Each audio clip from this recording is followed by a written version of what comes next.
Esa era la otra característica de esa deuda, era que tenía tasas de interés variable, porque si uno tiene tasas de interés fijas, al principio del contrato se dice cómo es la tasa de interés y esa no puede cambiar en el curso del contrato.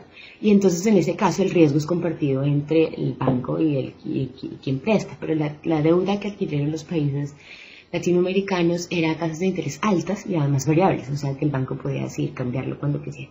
El hecho es que las deudas crecieron a tal punto que casi todos los países de América Latina moraron la deuda y entraron en una crisis económica enorme. De esas, tal vez ninguno de ustedes jóvenes se acuerdan, yo tampoco, pero fue dramática en América Latina la deuda de los años 80, se le llaman la década perdida precisamente porque todos los países de América Latina decrecían. O sea, les va a parecer que todo esto que les estoy contando no tiene nada que ver con medicamentos, pero van a ver que sí. Entonces ahí, después de la década de los años 80, entra una cosa que nosotros conocemos como el consenso de Washington, que es un momento en el que lo que habíamos tenido, entonces les muestro la siguiente diapositiva, si logro poner aquí. ¿Dónde estás? Esa. El siguiente es lo que pasaba mientras tanto en nuestros países. Entonces, como pueden ver a su lado izquierdo, tienen el proyecto de desarrollo, eso era lo que nosotros teníamos entre los años 50, digamos 60, y la década perdida, la década de los 80. Teníamos unos proyectos de desarrollo que en América Latina estuvieron representados por unas políticas que recomendaban la CEPAL, sobre, digamos, en que los estados de los países en vías de desarrollo tenían que invertir en industrialización. O sea, la idea era que para salir de la pobreza y para los países tenían que industrializarse. Entonces todos nuestros países vivieron momentos de sustitución de importaciones para industrializarnos. Y eso es importante para medicamentos porque en esa época los medicamentos se producían solo localmente. Es decir, incluso si los países no tenían capacidad de producción, que casi ninguno tenía, porque nosotros en los países de América Latina, con excepción de México, Argentina y Brasil, hoy en día ninguno tiene la capacidad de producir, digamos, la materia prima para los medicamentos, el principio activo. Entonces, en esa época del proyecto del desarrollo, lo que los países creían que había que hacer era industrializarse. Una de las industrias elegidas para ese proyecto de desarrollo fue la industria farmacéutica. Era la industria automovilística y la industria farmacéutica eran dos de las industrias líderes de esa época.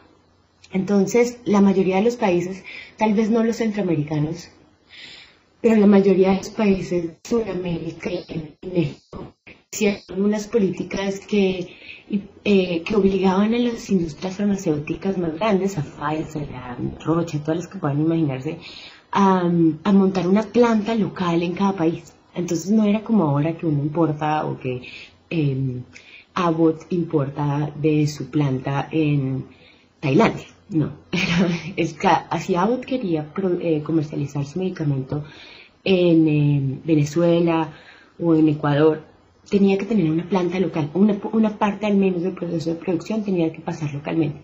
Y eso era una forma de los países no solo de industrializarse y hacer una cosa que se llama transferencia de tecnología, es decir, aprender de la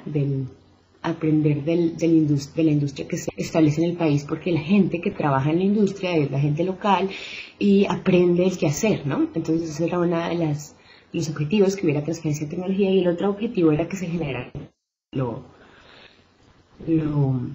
apenas lógico, ¿no? Si hay muchas plantas de producción en los países, pues esas tendrán que estar operadas por mano de obra local y eso genera mucho trabajo. Entonces, en esa época, lo que hicieron los laboratorios farmacéuticos fue muy curioso. Ellos, obviamente, imagínense los costos que tiene para un productor tener que establecer una planta de producción en cada país, o sea, es demasiado costoso.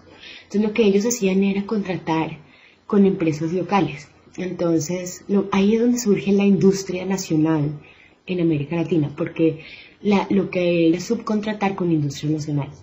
Entonces, la mayoría de las industrias nacionales, las grandes argentinas y las grandes brasileñas, pero también las pequeñas o medianas, colombianas y chilenas, nacieron en esa época, que era cuando los grandes laboratorios todos juntos contrataban a alguien que manufacturara el producto localmente.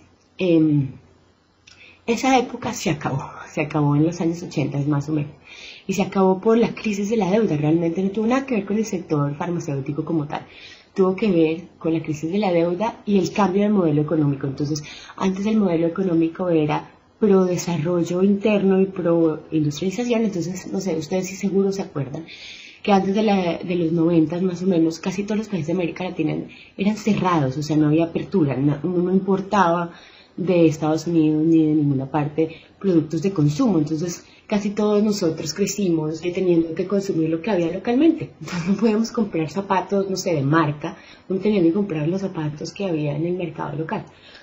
En los años 90, 80 y 90 eso cambia radicalmente y las economías se orientan hacia el comercio, hacia afuera.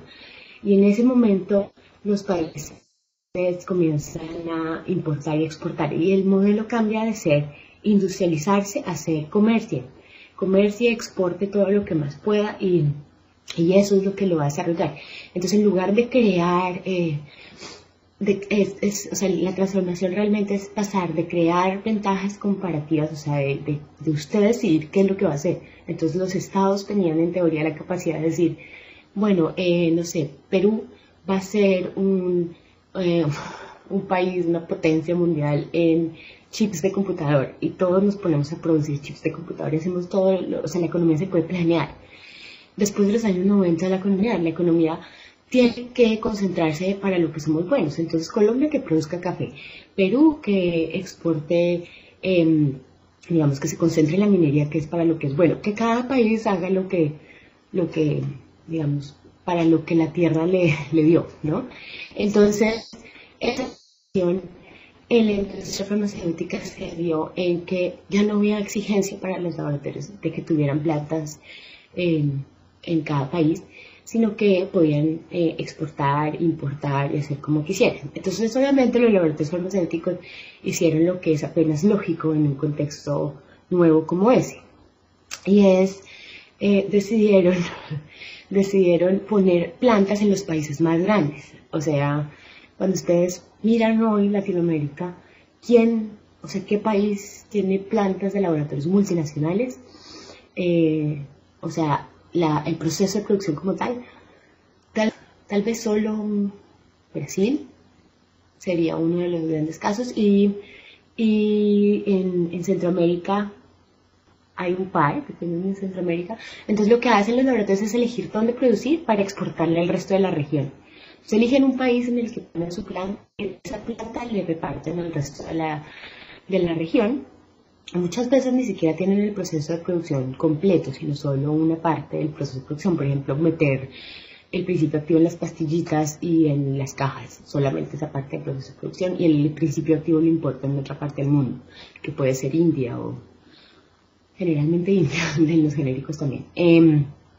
Entonces ya, digamos, ya no hay una cosa que era muy importante en los años 50 y 60, que era la transferencia de tecnología. Eso de que les estaba diciendo de que los países querían aprender a hacer los medicamentos. Realmente nuestros países no tienen la capacidad y no saben hacer los medicamentos. No somos autónomos en ese tema. ¿Sí? Dependemos, incluso para los genéricos, para los sustitutos, dependemos de otros países que tengan la capacidad productiva para hacerlo.